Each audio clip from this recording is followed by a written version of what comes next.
On approche petit à petit de l'automne, je suis triste, il commence à faire froid. Bon, le côté positif, c'est que c'est la période où on cherche à changer de coiffure. Mais au fait, c'est quoi les tendances coiffure automne-hiver cette année? Allez, je te dis tout.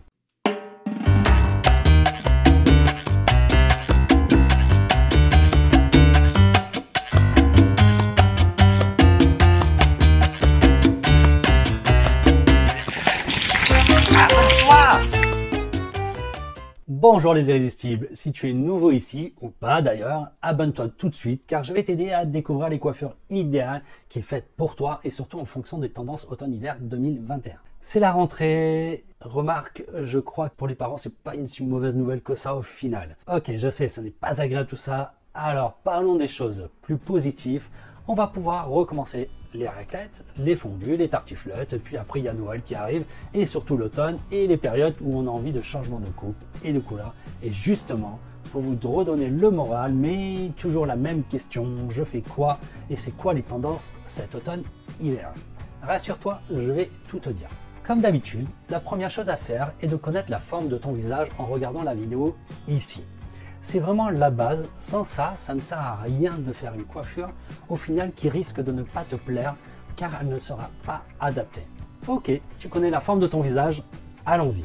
Voici les coupes tendance automne-hiver 2021. La coupe mulet, oui, une vieille tendance qui fait son grand retour. Et oui, la mode est un éternel recommencement. Bon, je vais être franc, je suis pas du tout fan, mais c'est une tendance. Alors le principe c'est de faire la partie avant du visage court et plus long sur la partie arrière. Libre à vous de faire une frange courte ou longue en fonction de la forme de votre visage.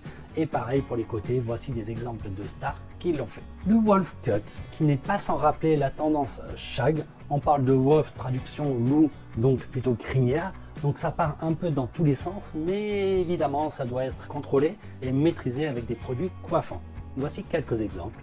Comme vous pouvez le remarquer, on retrouve aussi des similitudes avec la coupe mulet, une coupe qui était déjà tendance dans les années 1920 et qui est revenue en force l'année dernière et qui est toujours cette année, c'est la coupe French Bob.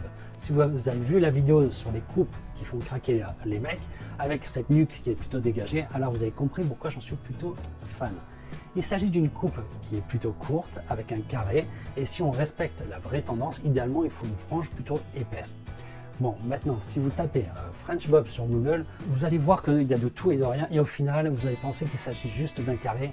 C'est là où je pense qu'il ne faut pas se tromper pour qu'elle soit réussie en fonction de la forme de votre visage. Et c'est vraiment important, ne les dégradez pas trop si possible. Privilégiez une frange plutôt épaisse ou pas, selon ce que vous aimez. Mais attention, elle nécessite quand même un peu de coiffage tous les matins. Si vous avez besoin d'allonger votre visage et que vous souhaitez quand même réaliser cette coupe, vous allez pouvoir accessoiriser finalement avec des boucles d'oreilles plutôt longues, ce genre de choses.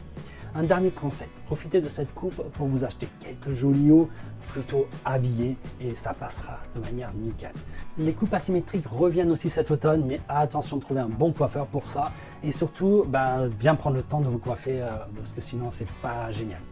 Pour la partie couleur, il faut suivre les grandes marques de coloration car autant elles ne vendent pas de coupe, mais des couleurs. Et ouais. Donc, dans nos salons, nous travaillons avec la marque L'Oréal qui eux-mêmes ont des cahiers de tendance plusieurs mois en avance et sortent en général des nouvelles nuances qui sont vraiment adaptées justement à la mode du moment.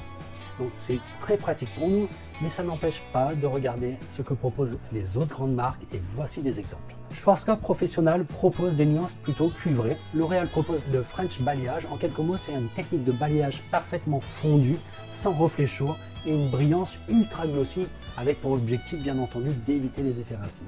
Yavela reste également dans le naturel avec des effets de lumière subtils comme vous pouvez le voir sur les visuels. N'hésitez pas à jouer avec ces techniques, c'est vraiment sympa. Là encore, ne regardez pas 50 sites différents, sinon vous allez vous retrouver avec 50 idées différentes. Et suivez les grandes lignes, et j'insiste, mais adaptez la coupe et la couleur à la forme de votre visage, sinon ça ne sert à rien car ça ne va pas vous plaire. Au fait, pour ceux qui suivent un peu mon projet, ça avance plutôt pas mal. On rentre dans la phase test dans nos salons, donc j'ai hâte, je vous en parlerai bientôt. Voilà, vous avez maintenant toutes les infos pour avoir une coupe tendance. Pensez à vous abonner, au petit pouce et si vous avez des questions, posez-les-moi, je vous réponds le plus tôt possible. Ah, un dernier détail, avant tu pouvais rater ta coiffure, mais plus maintenant. Ciao, ciao.